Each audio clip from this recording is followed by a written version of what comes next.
down at all times during the encounter. This is just knowing getting up or moving around gives any of the animals a fright. And we do have time at the end of the encounter for any questions if you have any. Now here in New Zealand we're very lucky because we have some quite unique and very unusual animals. Now one of these is from a family that's over 220 million years old. Now they're a reptile but they're not a lizard. Now of course I'm talking about the Tuatara. Now Tuatara is Māori for ridgeback or spiny back, named for the row of spines you can see down at their neck and their back. Now they look quite sharp and pointy, but they're actually very soft and flexible. What a male Tuatara will do when he sees another male, he'll actually puff up the back of his neck to make them stand up even taller. Now they're not used for defence or protection at all, he's simply trying to make himself look larger than what he really is. Now our Tuatara's name is Tapua. She's about 15 years old, which is still quite young for a Tuatara as they can live for 100 to 150 years. Tuatara are now naturally extinct on the mainland of New Zealand and are found on about 30 different offshore islands around the country. To boost their numbers, Auckland Zoo is involved in a breeding program. We take eggs from our breeding females, send them down to Victoria University in Wellington for incubation. Now once the babies hatch, they come back to us here at the zoo and we keep them until they're large enough to be released back onto the islands where their parents came from. Now the islands they're released onto are sanctuary islands and they're pest-free. Now this means that all the rats, mice, stoats, pigs have all been removed to keep these guys safe. Now it's really important that the islands stay pest-free. So this is actually what Tuatara do when they're threatened by predators. They'll stay very still, try and blend in with their background so they can't be seen. Now this was a great idea millions of years ago when they first evolved. Their only predators were up in the sky. So if they stayed nice and still on the ground, the birds flying overhead couldn't actually see them. But now we have many more predators in New Zealand. They hunt on the ground and they hunt using their smell. So it doesn't matter if they can't see the camouflaged Tuatara very well, they'll still be able to find them easily enough and will kill them very quickly. Now it's because of all these introduced predators that no one's allowed onto the islands where the Tuatara are. It's actually a great idea if you enjoy boating or fishing to actually stay away from the islands. But that's because you may have stowaways on board your boat, things like rats and mice that you might not know are there. These guys can actually swim in the open ocean. So you could be out enjoying a great day's fishing, without even knowing it, a rat has swum from your boat to the island behind you. Now, rats will eat not only the juvenile Tuatara, the babies, but also the eggs as well. So an introduction of just one rat can wipe out all the Tuatara. Now of course it doesn't even need to be as big as a rat or even a mouse to be a problem for our native species. One of these sanctuary islands was actually infested with ants. Now you wouldn't think an ant could do much, but these were Argentinian ants. What they do is they get up into the bird's nest where they actually kill our baby birds.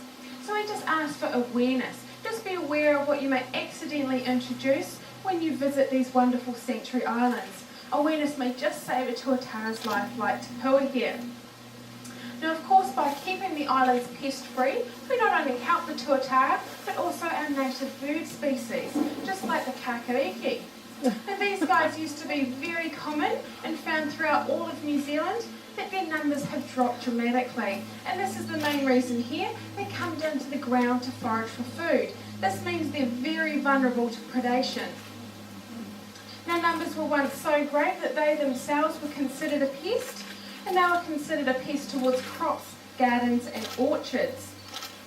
Now with the introduction of rats, cats and stoats, their numbers have dropped and they're now endangered themselves. Then we have the yellow-crowned Kakariki, which is less common than the red, and we also have the rare orange-fronted Kakariki as well. Now these guys are doing quite well on offshore islands, again with none of these pest or predators to worry about. Another problem with the Kakariki is that they nest in holes close to the ground.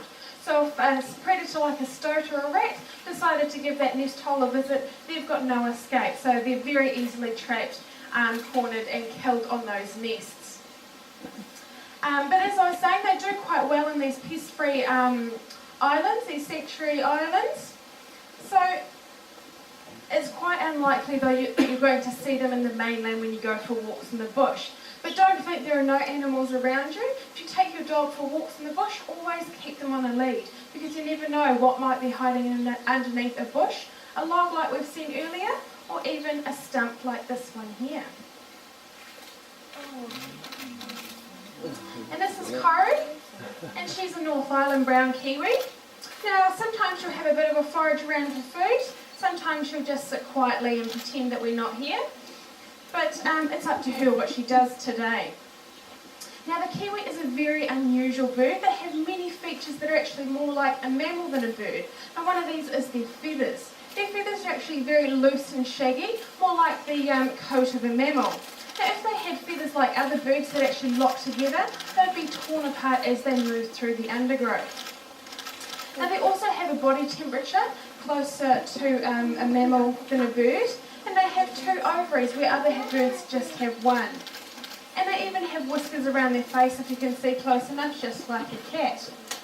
Now, they also have heavy, dense bones. Now, most birds' bones are light and hollow to allow them to fly.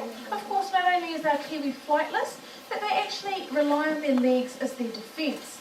Now, they're very feisty and aggressive birds. They'll fight any other Kiwi that come into their territory by kicking, but they also can defend themselves this way against predators like stoats.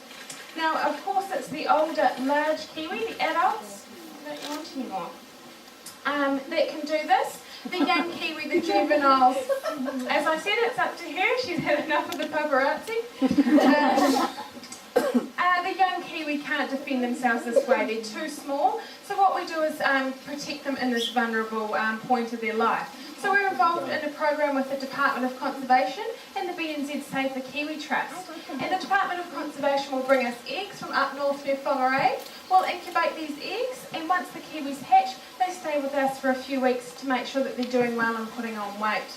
Now, once they reach a good weight, we'll actually return them to another one of our sanctuary islands, and they stay there for about a year. Now, it takes about this long for them to reach 1 kilogram in weight, and that's a size judged to be better able to protect themselves against predators.